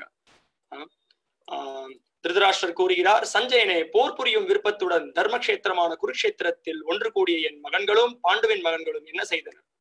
ஏற்கனவே நான் சொன்னேன், திருதராஷ்டிரன் மிகவும் ஆவலோட இருக்கான். என்ன நடக்கிறதாங்க, அர்ஜுனன் சண்டை போடலன்னு தெரிஞ்ச உடனே அர்ஜுனன் ஓடி போயிட்டானா, சண்டை போட போறது ராஜ்யம் நம்மள்கிட்ட கிடைக்குமா அப்படின்ற இங்க பார்க்கலாம். போட்டி, பொறாமை, பேராசை, அதனுடைய வெளிப்பாடு இங்க திருதராஷ்டிரர் கிட்ட இருக்கிறத பார்க்கலாம். கண் குருடனாக இருந்தாலும் மனதிலையும் அவன் குருடனாக இருந்தான். அவன் ஒரு வயதுல முதிர்ந்தவனா இருந்தாலும் திருதராஷ்டிரனால சரியான தர்மம் என்ன அப்படின்றத பாகுபடுத்தி அவனுக்கு பார்க்க தெரியல. இதுல இருந்து தெரியுது, ஆரம்பத்தில இருந்தே அந்த பேராசை, போட்டி அப்படின்றது வெளிப்படுத்தப்படுறது. இது மிகவும் தவறான கருத்து அப்படின்றத முதல் அத்தியாயத்தில் நம்ம தெரிஞ்சுக்கிறோம். துரியோதனும் அப்படிப்பட்ட மனப்பான்மையை கொண்டிருந்தான். இப்ப 21வது 22வது ஸ்லோகத்துக்கு போறேன். இப்ப என்ன ஆகுது, கிருஷ்ணர் ரதத்தை ஓட்டின்னு வந்துட்டார். ரதத்தை ஓட்டின்னு என்ன பண்றார், 2 படைகளுக்கும் நடுவுல கிருஷ்ணர் சேனையோர் உபயோர் மத்தியே ரதம் ஸ்தாபயமேச்சுத யாவத் ஏதா நிரீக்ஷேகம் யோத்து காமான வஸ்திதான். அர்ஜுனன் கூறினான், வீழ்ச்சி அடையாதவரே, போர் புரியும் ஆவலுடன் இங்கே கூடியுள்ளவர்களில் எவர்களோடு நான் இந்த மாபெரும் போரில் ஈடுபட வேண்டும்? சோ அர்ஜுனன் கேட்கிறான், நான் எங்க கூட்டிட்டு வந்திருக்கேன், 2 படை நடுவில் எனக்கு கொண்டு வந்திருக்கேன், நான் யார் எதிர்த்து சண்டை போடணும், அந்த யார் என்னுடைய எதிரிகள் நான் பார்க்கணும் அப்படின்னு சொல்லி அர்ஜுனன் அவளோட கேட்கிறான். அப்போ என்ன ஆகுது,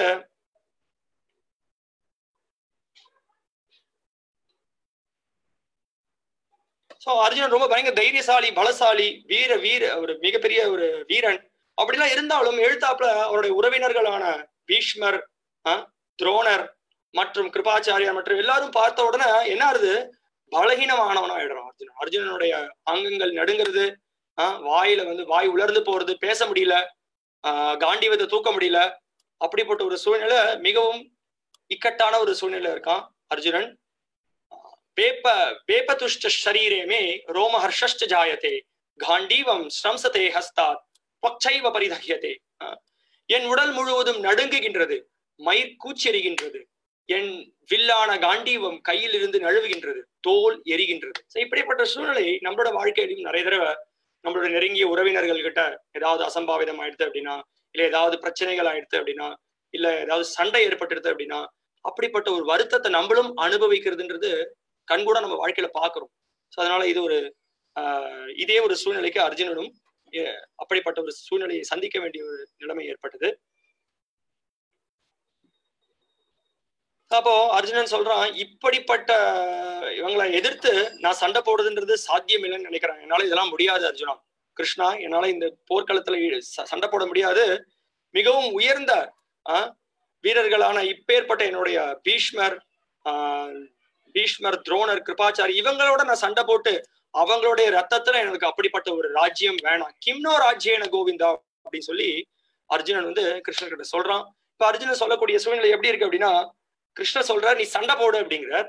அர்ஜுனன் சொல்றான் நான் எதுக்கு சண்டை போடணும், நான் வந்து பேசாம சன்னியாசியா போயிடுறேன், எனக்கு எதுவுமே வேண்டாம், நான் போய் உட்காந்துக்கிறேன் அப்படின்னு. இது எப்படி இருக்குன்னா, இப்போ வந்து நம்ம என்ன பண்றோம், ஒரு வேலைக்கு ஒரு சோக்கிதாரை வச்சிருக்கோம். இந்த சோக்கிதார் என்ன பண்றார், அவர் வந்து அவர் சம்பளம் கொடுத்து அந்த கம்பெனில அவர் வேலைக்கு வச்சிருக்காங்க. அப்ப என்ன பண்றான், ஒரு 2 திருடர்கள் வராங்க. திருடர்கள் வந்து அந்த சரி பேங்குக்கே இருக்காரு வச்சுக்கோங்களேன், பேங்க் நம்ம வந்து அமைதியா இருக்கணும், நம்ம சண்டை போடக்கூடாது. நான் வந்து அவங்களுக்கு வந்து மிருதுவான சில அறிவுரைகளை கொடுக்குறேன். ஸோ அதனால சண்டை போடாம அமைதியா இருக்கிறது வந்து நல்லது அப்படின்னு நினைக்கிறேன். இப்படிப்பட்ட ஒரு மனப்பான்மையை இந்த சோக்கிதார் கொண்டிருந்தான் அப்படின்னா இது வந்து மூடத்தனம், இது முட்டாள்தனம்.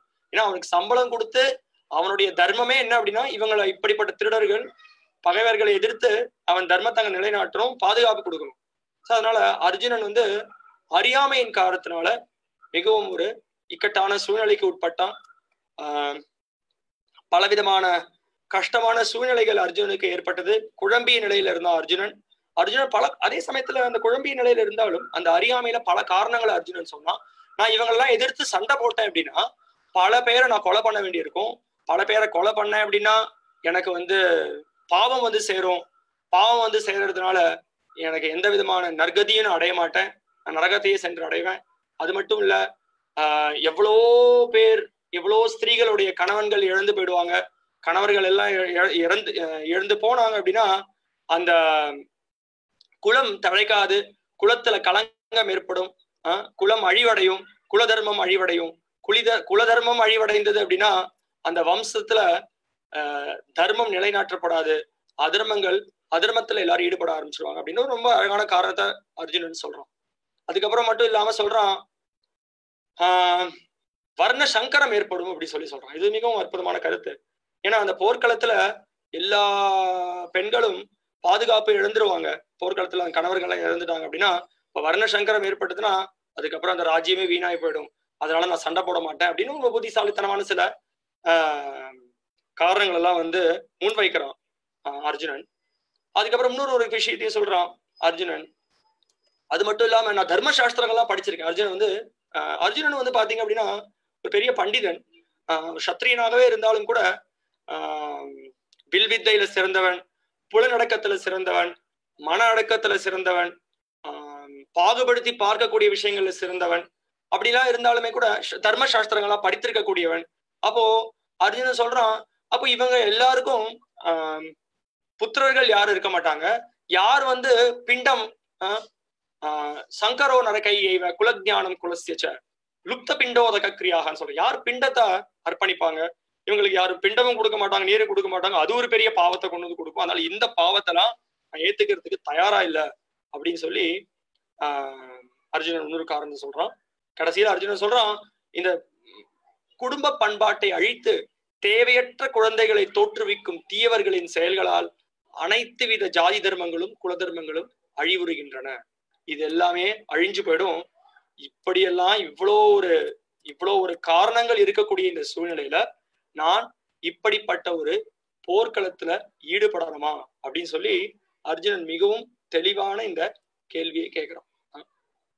அதனால நம்ம யோசிக்க வேண்டிய ஒரு விஷயம், இப்படிப்பட்ட ஒரு சூழ்நிலையில தான் அர்ஜுனன் வந்து இந்த பகவத்கீதையை கிருஷ்ணர் கிட்ட கேட்கறதுக்கு முன் வரான். இப்ப இங்க பார்க்கலாம் அர்ஜுனுடைய சூழ்நிலை என்ன அப்படின்னா, அர்ஜுனன் தன்னை எப்படி பாவிச்சுன்னு இருக்கான், தான் தான் இந்த உடல், நான் இந்த உடல், என்னை சார்ந்து இருக்கக்கூடிய உறவினர்கள் அவங்க எல்லாரும் எப்பயுமே நிரந்தரமா இருக்கக்கூடியவர்கள், அவங்க இறந்து போயிட்டாங்க அப்படின்னா எனக்கு பெரிய வருத்தம் ஏற்படும், எனக்கு பெரிய கஷ்டம் ஏற்படும். அர்ஜுனன் அப்படின்ற ஒரு சூழ்நிலையில அர்ஜுன் ரொம்ப மிகப்பெரிய வருத்தத்துல இருக்கான், குழம்பிய நிலையில இருக்கான். அர்ஜுனனால எதுவுமே செய்ய முடியல. அவ்வளோ அர்ஜுனன் நம்ம யோசிச்சு கொஞ்சம் அவனுடைய வாழ்க்கையை அந்த என்ன சொல்றது இந்த ரிவைன் பண்ணி பாக்குறேன்னு சொல்லணும், பின்னோக்கி போனோம் அப்படின்னா அர்ஜுனன் புரிந்த போர், அவனுடைய வல்லமை, அவனுடைய சிறந்த திறமை அதெல்லாம் பார்த்தோம்னா மிகவும் யாருமே அவன் கூட ஒப்பிட முடியாது. அப்பேற்பட்ட நிலையில இருந்த அர்ஜுனன் மிகவும் குழம்பி மிகப்பெரிய கஷ்டத்துக்கு பட்டிருக்கான். இப்படிப்பட்ட ஒரு சூழ்நிலை நம்மளுடைய வாழ்க்கையிலையும் நம்ம சந்திக்கிறோம் நிறைய தடவை. ஸோ இப்போ பகவத்கீதை ஏதோ ஒரு பழங்காலத்து நூல். இன்னைக்கு நடைமுறை வாழ்க்கையில அது வந்து தொடர்பில்லாத ஒரு புஸ்தகம்னு நம்ம வந்து கருதக்கூடாது. அர்ஜுனுக்கு ஏற்பட்ட அந்த கஷ்டம் இன்னைக்கு நிறைய நம்ம எல்லோரும் இப்படிப்பட்ட ஒரு சூழ்நிலையை சந்திக்க வேண்டிய ஒரு சூழ்நிலை. அர்ஜுன் நம்ம போர்க்களத்துல இருந்தோம், நம்ம போர்க்களத்துல இல்லாம இருக்கலாம். நம்ம எல்லாரும் பலவிதமான கஷ்டங்களை அனுபவிச்சிருக்கோம். சாஸ்திரங்கள் சொல்லப்பட்டிருக்கு, அத்தியாத்மிக கிளேஷம், அதிதைவிக கிளேஷம், அதிபௌதிக கிளேஷம். இந்த சரீரத்தால் ஏற்படக்கூடிய பல வியாதிகள், இப்ப சொல்லவே வேணாம், கொரோனா இருக்கு. அதை தவிர பலவிதமான வியாதிகள் இருக்கு. பக்கத்து வீடு, எதிர் வீடு, சொந்தக்காரங்க, அவங்களால ஏற்படக்கூடிய பிரச்சனைகள், மிகப்பெரிய மழை, கொடுமையான வெயில், வெள்ளம், சுனாமி போன்ற பலவிதமான பிரச்சனைகள் ஏற்படுறது. அப்புறம் முடி வெள்ளையாயிடுச்சு, இது சில பேருக்கு பெரிய கவலையா இருக்கு. அது மட்டும் இல்லாம சரி இதெல்லாம் விட்டது எல்லாமே யாருக்கிட்டே பிரச்சனை இல்லைன்னு சொன்னா கூட நம்மளுடைய மனதிலிருந்து பல விதமான பிரச்சனைகள் ஏற்படுறது. ஸோ இதனால என்ன ஆகும், இந்த மாதிரியான சூழ்நிலைகள் ஏற்படும் போது நம்ம என்ன பண்ண முயற்சி பண்றோம், நம்மளுக்கு நிறைய தடவை என்ன பண்றோம், நம்ம அந்த கவலையை மறைக்கிறதுக்கு டிவி பார்க்குறோம், இல்லைன்னா வந்து என்ன பண்றோம், தீர்த்தங்கள் குடிக்கிறோம். தீர்த்தம்னா என்ன, நான் என்ன சொல்றேன் உங்களுக்கு தெரியும். சில பேர் வந்து போதை, குடி, புகை பிடிக்கிறது அப்படின்றதுக்கு வந்து அவங்க வந்து அந்த தற்காலிக சூழ்நிலையிலிருந்து விடுதலை அடைகிறதுக்கு அவங்க முடிவு செய்யறாங்க. சில பேர் என்ன பண்றாங்க அப்படின்னா, சில பேர் என்ன பண்ண முயற்சி பண்றாங்க, தவறான இந்த போதைப் பொருட்களை எடுத்துட்டு எல்லா விதமான தவறான பல விதமான பழக்க வழக்கங்கள் இருக்கு, தீய பழக்க வழக்கங்களுக்கு அடிமையாறாங்க. ஸோ இப்படிப்பட்ட ஒரு இக்கட்டான சூழ்நிலைக்கு நம்மளை கொண்டு வந்து விடக்கூடாது. அதனால இந்த சூழ்நிலையில இருந்து எப்படி நம்ம விடுதலை அடையிறது அப்படின்றத நம்ம தெரிஞ்சுக்கணும். அதற்கான தீர்வுகள், அதற்கான நிவாரணம் நம்மளுக்கு பகவத்கீதையில கிருஷ்ணர் கொடுக்குறார். அது மட்டும் இல்லாம நிறைய பேர் என்ன நினைக்கிறாங்க அப்படின்னா, இந்த மாதிரி பிரச்சனைகள் அதெல்லாம் இருக்கிறது, வாழ்க்கைன்றது நிறைய பேர் நினைச்சிட்டு இருக்காங்க ஒரே ஒரு வாழ்க்கை தான், ஜென்மம்ன்றது ஒரே ஒரு ஜென்மம் தான். இப்ப நம்ம பிறந்திருக்கோம், மனுஷனா பிறந்திருக்கோம், இந்த மனுஷ பிறவி முடிஞ்சிடுதுன்னா எல்லாம் முடிஞ்சிடுது அப்படின்னு நினைக்கிறாங்க. இல்ல, அப்படி கிடையாது. நம்மளுக்கு பல பிறவிகள் இருக்கு. நம்ம பண்ணக்கூடிய செயலுக்கு ஏத்த மாதிரி நம்மளுக்கு மறுபிறவின்றது இருக்கு. அதனால நம்ம வாழ்க்கையில எப்படிப்பட்ட செயல்களை பண்றோம், என்ன மாதிரி பண்ணணும் அப்படின்றத நம்ம யோசிக்கணும். இங்க அர்ஜுனனுக்கு ஏற்பட்டிருக்கக்கூடிய ஒரு தர்ம சங்கடம், தர்ம சங்கடம்ன்ற வார்த்தை சாஸ்திரங்களை சொல்லப்பட்டிருக்கு. தர்ம சங்கடம்னா என்ன பண்றதுன்னே தெரியாம நம்ம சில சமயத்துல தத்தளிக்கிறோம். ஸோ அது மாதிரி சமயத்துல நம்மளுக்கு வழிகாட்டுதல்ன்றது மிகவும் அவசியமானது. நம்மளுக்கு வழிகாட்டுதல்ன்றது தேவை. அந்த வழிகாட்டுதலை வந்து நம்ம இங்க கிருஷ்ணர்கிட்ட சரணடைந்து அவர்கிட்ட நம்ம கேட்டு நம்ம இந்த அறிவை நம்ம பெறலாம். அதனால நம்ம பகவத்கீதையை தினசரி படிக்கிறதின் மூலமா, நம்ம தொடங்குறதின் மூலமா நம்மளுக்கு அதற்கான தீர்வுகள் கொடுக்கப்படும். ஸோ நான் இப்ப என்ன பண்ண போறேன் அப்படின்னா, இப்ப நான் உங்களெல்லாம் வந்து அன்மியூட் பண்ண போறேன். நீங்க வந்து உங்களுக்கு ஏதாவது சந்தேகம், கேள்வி, விமர்சனம் இருந்தா இப்ப நீங்க கேட்கலாம். மிகவும் அல்ல நீங்க சேட்ல கூட நீங்க வந்து மெசேஜ் அனுப்பலாம். உங்களுக்கு ஏதாவது சந்தேகம், கேள்வி இருந்ததுன்னா. மேலும் ஏதாவது புரியல அப்படின்னாலும் நீங்க கேட்கலாம். இப்ப நான் சில பேர், கண்டிப்பா நிறைய பேர் ரொம்ப லேட்டா ஜாயின் பண்ணீங்க. நான் உங்களுக்கு எல்லாருக்கும் நினைவுபடுத்துறேன், நம்மளுடைய செஷன் வந்து 6 மணிக்கு தொடங்குறது. அதனால 6 மணிக்கு வந்து பங்கேற்றுக்கோங்க, சரியா? ஒருவேளை உங்களால செஷன் ஏதாவது ஒரு காரணத்தினால நீங்க மிஸ் பண்ணிட்டீங்க, உங்களால அட்டன் பண்ண முடியல, இல்ல லேட்டா வந்திருக்கீங்க அப்படின்னா, ஃபேஸ்புக்ல இஸ்கான் சேலம் ஃபேஸ்புக்ல இதோடைய ரெக்கார்டிங் இருக்கும். நீங்க ரெக்கார்டிங் அங்க நீங்க பார்க்கலாம். பார்த்து நீங்க எதை மிஸ் பண்ணீங்களோ அதை நீங்க திருப்பியும் அதை படிச்சுட்டு வரலாம். அது மட்டும் இல்லாம ஏற்கனவே சொன்னேன், இந்த ஒவ்வொரு 6 அத்தியாயத்துக்கு ஒரு தடவை ஒரு சிறு கேள்விகள் நம்மளுடைய வாட்ஸ்அப் நம்பர்ல அந்த கேள்விகளை நம்ம வந்து போஸ்ட் பண்ணுவோம். நீங்க அதற்கான பதிலை வந்து நீங்க வாட்ஸ்அப்ல நீங்க வந்து பதிலை நீங்க எழுதி நீங்க போட்டோ எடுத்து அதை அனுப்பலாம். ஸோ 18 நாள் இந்த தொடர் சொற்பொழிவு முடிஞ்ச உடனே உங்களுக்கு அதற்கான ஆன்லைன் சர்டிஃபிகேட் கிடைக்கும். மேலும் என்னுடைய நிகழ்ச்சி இப்படிதான் நடக்கும். ஒவ்வொரு நாளும் 6 to 7. நீங்க ஆரம்பத்துல ஒரு 5 நிமிஷம் நான் வந்து இந்த ஜூம்ல வந்து உங்களுக்கு வந்து அன்லாக் பண்ணியிருப்பேன். நீங்க கேள்விகள் எதாவது இருந்தா நீங்க அப்ப கேட்கலாம், இல்லைன்னா அதுக்கப்புறம் கடைசி 10 நிமிஷம் நான் நேரத்தை ஒதுக்குவேன். அதனால நம்ம இப்படி இது மாதிரியான இந்த விதிமுறைகள் நம்ம கடைபிடிக்கலாம். மீண்டும் இந்த நிகழ்ச்சிக்கு வருகை தந்திருக்கக்கூடிய எல்லாரையும் நான் வரவேற்கிறேன். இஸ்கான் சேலம் சார்பில் இந்த தொடர் சொற்பொழிவு நாங்கள் வந்து அடுத்த 18 நாள் நடத்த இருக்கோம். அதனால நீங்க வந்து உங்களுக்கு வீட்டு பயிற்சி இருக்கு.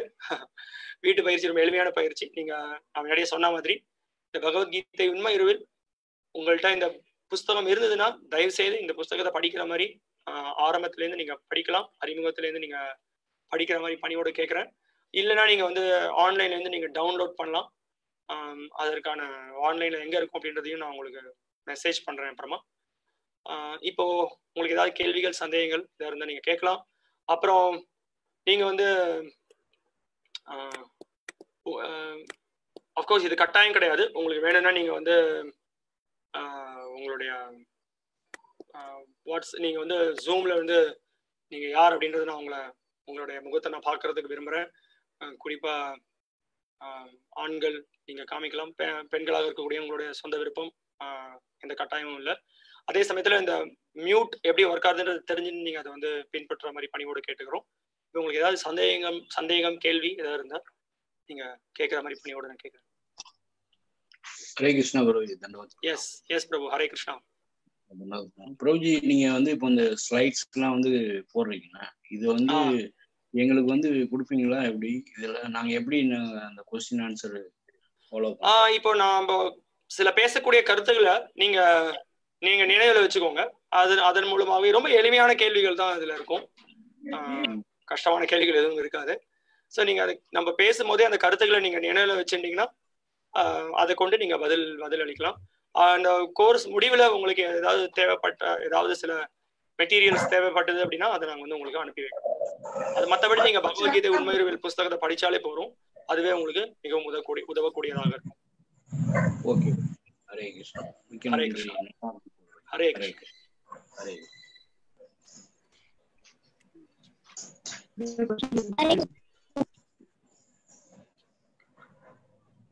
சில பேர் வந்து நீங்க லிங்க் கேட்டிருக்கீங்க, இந்த பகவத்கீதை ஆன்லைன் லிங்க். நான் வாட்ஸ்அப் குரூப்ல நாங்க அதை போஸ்ட் பண்ணி வைக்கிறோம். நான் அனுப்பி வைப்போம். நீங்க அந்த லிங்க் இருந்து நீங்க அப்புறம் டவுன்லோட் பண்ணிக்கலாம். அப்புறம் நீங்க என்ன பண்ணலாம் அப்படின்னா, நீங்க உங்களுக்கு புக் வேணா நீங்க வந்து என்ன பண்ணுங்க, நீங்க ஒரு ரிக்வெஸ்ட் அனுப்புங்க. இது மாதிரி எனக்கு இந்த புக் தேவைப்படுது நீங்க ஆன்லைன்ல அனுப்பிச்சீங்க அப்படின்னா நாங்க உங்களுக்கு ரிப்ளை பண்றோம்.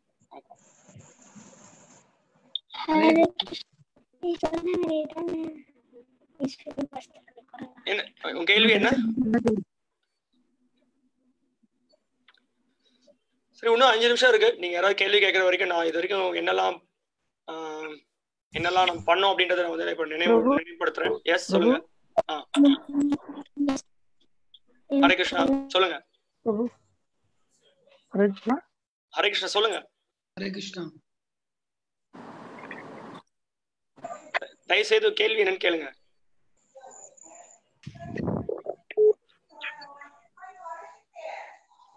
சரி, இப்போ இது வரைக்கும் இன்னைக்கு நம்ம என்ன பார்த்தோம் அப்படின்னா, ஹரே கிருஷ்ணா பிரபுஜி. எஸ், சொல்லுங்க மாதாஜி. ஆக்சுவலி எனக்கு ஒரு டவுட். குருக்ஷேத்ர போர் ஏன் அவங்க சூஸ் பண்ணாங்க? ஒரு ஃபைட்டிங் குருக்ஷேத்ரா. நல்ல கேள்வி இது. உங்க கேள்வி என்னன்றத நான் கேட்டேன். ஏன் வந்து குருக்ஷேத்திரத்தை போர்க்களமா தேர்ந்தெடுத்தாங்க அப்படின்னு. சோ இப்போ நம்ம பார்க்கலாம், ஆரம்பத்திலே முதல் ஸ்லோகம் தர்மக்ஷேத்ரே குருக்ஷேத்ரே அப்படின்னு சொல்லப்படுது. அது ஒரு தர்மக்ஷேத்திரம், மிகவும் ஒரு புண்ணியம் நிறைந்த ஒரு இடம். அந்த புண்ணியம் நிறைந்த ஒரு இடத்துல இந்த தர்ம யுத்தம் நடைபெற இருக்கு. அந்த தர்ம யுத்தம் வெற்றி வந்து யார் தர்மத்தை பின்பற்றுறார்களோ அவங்களுக்கே அந்த வெற்றி வந்து சேரும். அதன் மூலமாக அந்த ஆரம்பத்திலேயே அதர்மத்தை பின்பற்றக்கூடியவர்கள் தோல்வியை சந்திக்க போறாங்க அப்படின்ற ஒரு அறிகுறி அது ஆரம்பத்திலே விளக்கப்படுறது. அது மட்டும் இல்லாம அந்த குருக்ஷேத்திரத்துல கிருஷ்ணர் அந்த இடத்துல போர் நடக்கிறதுக்கு விருப்பப்பட்டார். கௌரவர்கள் மற்றும் அதர்மத்தை பின்பற்றக்கூடியவர்களுக்கு தோல்வி ஆரம்பத்திலேயே அப்படின்றது முதல் ஸ்லோகத்திலே இது விளக்கப்படுறது. அதுதான் அதனுடைய மைய கருத்து. தேங்க்யூ பிரபுஜி. நன்றி. ஹரே கிருஷ்ணா. ஹரே கிருஷ்ணா பிரபு. சொல்லுங்கம்மா. நீங்க யாரோ போனை வந்து நீங்க மியூட் பண்ணீங்கன்னா நல்லா இருக்கும். இப்ப கேளுங்க. பிரபு, ஆடி மாதம் தான் வந்து குருக்ஷேத்திர போர் நடைபெற்றதுன்னு சொல்றாங்க. சரி, அது 18 நாள். அது எப்ப இருந்து ஸ்டார்டிங் பிரபு? 5000 வருடத்திற்கு முன்னாடி இந்த போர் நடைபெற்றது, 18 நாட்களுக்கு நடைபெற்றது. ரொம்ப மிகவும் முக்கியமான கருத்து என்ன அப்படின்னா, நம்ம இந்த மகாபாரத யுத்தத்திலேயே இந்த போர் 18 நாள் நடைபெற்றது. இந்த மகாபாரத யுத்தத்துல போர் எப்ப தொடங்கியது, போர் எப்ப முடிந்தது அப்படின்ற கேள்விக்கான பதில தெரிஞ்சுக்கிறதோட, இந்த பகவத்கீதையில கிருஷ்ணர் கொடுத்திருக்கக்கூடிய முக்கியமான அறிவுரையான எப்படி நம்ம இந்த பௌதிக உலகம் அப்படின்ற இந்த இக்கட்டான சூழ்நிலையில மிகப்பெரிய கஷ்டங்களும் ஏக்கங்களும் நிறைந்திருக்கக்கூடிய இந்த உலகத்திலிருந்து எப்படி இங்க இருக்கக்கூடிய மிகப்பெரிய இந்த போர்ல எப்படி விடுதலை அடையிறது, அதற்கான வழிமுறையை தேர்ந்தெடுக்கிறதே புரிஞ்சு கொள்றதே மிகவும் சிறந்தது. அதுதான் கிருஷ்ணர் கீதையில நம்மளுக்கு சொல்லித்தரார். அதனால எந்த நேரத்துல அது சரியாக தொடங்கியது, எப்ப முடிஞ்சது அப்படின்றத தெரிஞ்சுக்கிறது அந்த அளவுக்கு ஒரு முக்கியமான ஒரு கருத்து இல்லை அப்படின்றது என்னுடைய விஷயம்.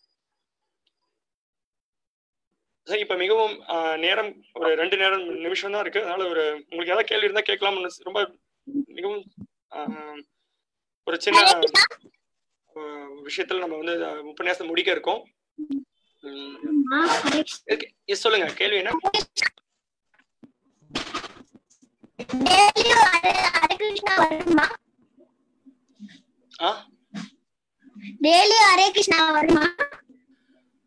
இந்த 18 நாட்களுக்கு இந்த நிகழ்ச்சி நடக்க இருக்கு. தொடர்ந்து நீங்க அதை திருப்பி நினைவுபடுத்துறேன். 3ல இருந்து 4 மணிக்கு ஒரு செஷன் இருக்கு, 6ல இருந்து 7 மணிக்கு ஒரு செஷன், அதுக்கப்புறம் திருப்பியும் 7:30ல இருந்து 8:30 மணி வரைக்கும் ஒரு செஷன் இருக்கு.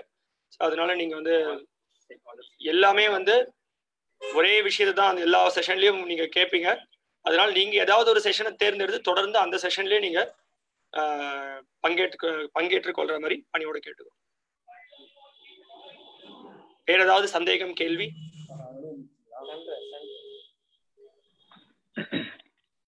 ஹரே கிருஷ்ணா பிரபுஜி. எஸ் பிரபு. பிரபு, இது பகவத்கீதை வந்து ஒரு தூய்மை அவசியம் அப்படின்னு சொன்னீங்க. பகவத்கீதையை புரிஞ்சுக்கிறதுக்கு ஒரு தூய்மை இருந்தாதான் நம்மளால பகவத்கீதை நல்லபடியா புரிஞ்சுக்க முடியுங்க. அதுக்காக நீங்க ஏதாவது சஜஷன், இந்த 18 நாளைக்கு என்ன சொன்னேன் அப்படின்னா, ஒரு சஜஷன் கொடுக்கலாம் அப்படின்னு இவர் சொல்றார். பகவத்கீதை தெரிஞ்சுக்கிறது தூய்மை வேணும்ன்றார். நம்மளுக்கு தூய்மை இல்ல, நம்மளுக்கு நிறைய விதமான குறைகள் இருக்கு. நம்ம தூய்மை அடையிறதுக்கோசரம் நம்ம பகவத்கீதை அணுகிறோம். சோ நான் குறிப்பா சொன்ன கருத்து என்ன அப்படின்னா, நம்மளுடைய மனப்பான்மை ஏட்டளவுலையாவது பகவத்கீதையை ஒரு அதிகாரப்பூர்வமான ஒரு நூல், கிருஷ்ணர் பரமபுருஷர் நம்மளுடைய சேவகர்கள்ன்றத ஏட்டளவுல ஏத்துக்கணும். ஏத்துட்டு அந்த கிருஷ்ணனுடைய உபதேசங்களை நம்ம கேட்டோம் அப்படின்னா நம்ம கண்டிப்பாக தூய்மை அடைவோம். அதுதான் பகவத்கீதையினுடைய மகத்துவம். கிருஷ்ணர் மிகவும் பவித்திரமானவர். அந்த பவித்திரமானவரை நம்ம அணுகினோம், அவருடைய உபதேசங்களை பின்பற்றினோம் அப்படின்னா நம்மளும் பவித்திரமானவர்களாக ஏற்றம் பெறுவோம் அப்படின்னு சொல்லி இந்த உபன்யாசத்தை இதோட முடிச்சுக்கலாம். மீண்டும் நாளைக்கு 7 மணிக்கு 6 மணிக்கு சந்திக்க இருக்கும். அதனால நேரத்துல நீங்க லாகின் பண்ற மாதிரி மிகவும் பணியோட கேட்டுக்கிறேன். அது வரைக்கும் நீங்க இப்ப நீங்க பார்த்த கருத்துக்கள் எல்லாம் நீங்க பகவத்கீதை உண்மை உருவில் புஸ்தகம் இருந்ததுன்னா தயவு செய்து படிக்கிற மாதிரி பண்ணிவிடுங்க. நன்றி. மீண்டும் நாளைக்கு சந்திப்போம். ஹரே கிருஷ்ணா. ஹரே கிருஷ்ணா. தேங்க்யூ. ஹரே கிருஷ்ணா.